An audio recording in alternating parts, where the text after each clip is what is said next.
सत्संगत जी, प्यार से कहना धनंकार जी। तो हम अगर इसी बात को ये समझ लें कि सत्संग में अगर दासी ना भी कुछ बोले तो भी वो सारे मन के भाव वही होते हैं जो सब महापुरुष पहले से ही रख देते हैं कि कैसे एक जीवन को जीना है। ये निरंकार परमपिता परमात्मा, ये ब्रह्म ज्ञान हमें मिलकर हमें वो जो स्थिति अपनारी एक है, एक अचीवमेंट तो नहीं कह सकते क्योंकि सिर्फ कृपा है वो, पर अब उस कृपा के बाद हमें अपने जीवन में ये जो सहज अवस्था लानी है। तो ये सहज अवस्था ये हमको भक्ति के मार्ग पे कैसे और दृढ़ कर सकती है कि कैसे हम ये सत्संग में भी बार बार सुनते हैं कि हमें अपने जीवन में एक वो बैलेंस लाना है कि स्थिति कैसी भी हो एक जैसा रखना है। तो ये हमें अचीव कैसे करना है, ये हमको अपनी ज़िंदगी में प्रैक्टिस कर कर के कैसे ढालना है। जैसे कोई भी अगर जितनी भी उम्र है हमारी उस हिसाब से कुछ ना कुछ उतार चढ़ाव आते ही रहते हैं। अगर किसी का बहुत छोटा बच्चा भी स्कूल के लिए एडमिशन लेनी है तो माता पिता को चिंता होती है कि कब होगा और वो बेचैनी रहती है कि एडमिशन के फॉर्म निकल गए हैं या कोई भी ऐसी बात। थोड़ा वो बच्चा जब बड़ा हो गया और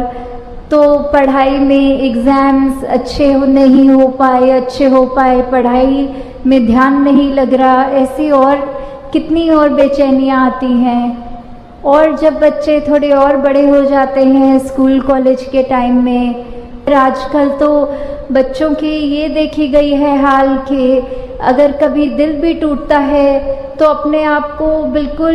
एक उस तरह बना लेते हैं कि अब तो हम पत्थर दिल हो गए हैं, हमारे साथ अच्छा नहीं किया। तो भाव क्या है ये सब बताने का कि कैसे आगे जाके भी अगर नौकरी पेशा वाली ज़िंदगी भी होती है तो जॉब नहीं मिल रही या फिर सैलरी कम है, कुछ भी पड़ाव जीवन में जैसे जैसे आते हैं, कभी भी वो सहज अवस्था में एक जीवन को उस तरह व्यतीत नहीं किया जाता।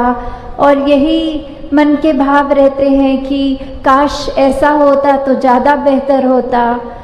तो यही एक अगर हम भक्ति के मार्ग पे चल रहे हैं तो कैसे हर पल हमारा खुद ब खुद उस तरह निकलता है कि एक हमें अपने आप को ज़बरदस्ती कुछ सोच विचार में नहीं डालना पड़ता, जो ना कि किसी ये डिप्रेशन आजकल जो वर्ड इतना कॉमनली यूज़ हो रहा है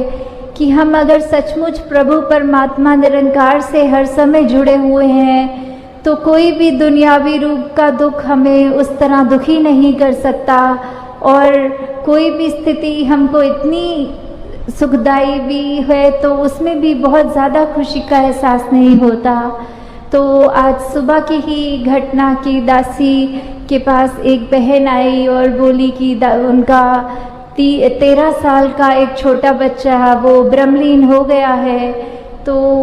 वो बहुत ही उस तरह ज़्यादा रो रहे थे। तो दासी ने सिर्फ ये बोलकर कि निरंकार पूरे परिवार पे कृपा करे, शक्ति बख्शे, और साथ में जब उन्होंने फिर ये कहा कि अगर निरंकार ने बच्चा लेना ही था तो दिया ही क्यों, तो दासी ने बस यही भाव रखे कि जब निरंकार ने बच्चा दिया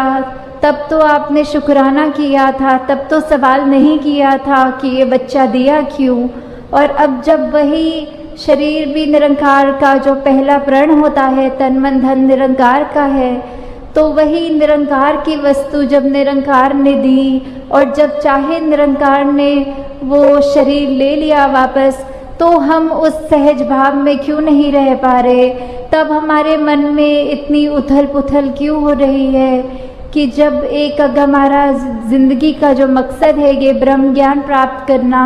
उसके बाद तो अपने आप ही जीवन ये सहज भाव का जीवन, ये सहज अवस्था वाला जीवन बन जाना चाहिए। तो हम अपने अंदर ये सोच विचार करके देख लें, ये इंट्रोस्पेक्शन करके देख लें कि क्या हम आते तो हैं संगत पर हम फिर भी अपना मन, ये सारे वक्ता जो भी बोलते हैं स्टेज से, क्या हम सभी की बातें सुन रहे हैं या बैठकर हमारा ध्यान कहीं और चला गया, दिमाग किसी को देखकर कुछ और सोचने लग गया। तो अगर हम सत्संग में सुनी गई हर चीज़ को अपने जीवन में ढालेंगे,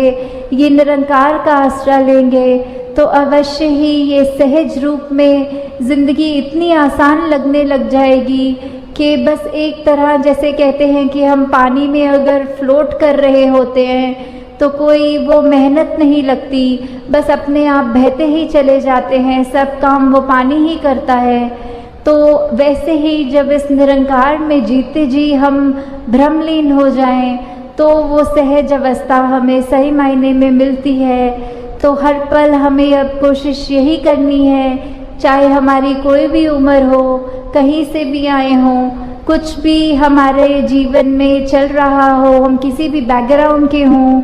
तो बस बात यही कि परमात्मा निरंकार सभी का जो है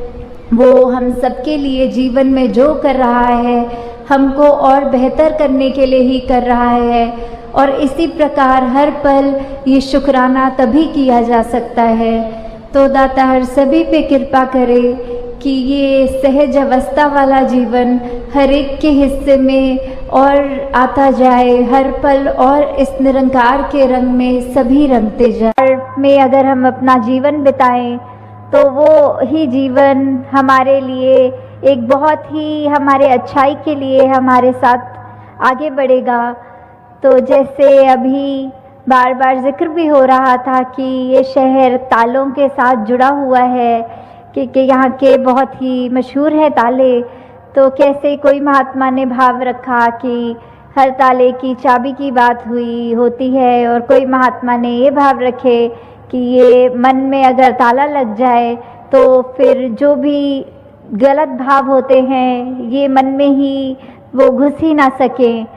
तो वैसे ही दासी के भी जहन में आया कि अगर ये निरंकार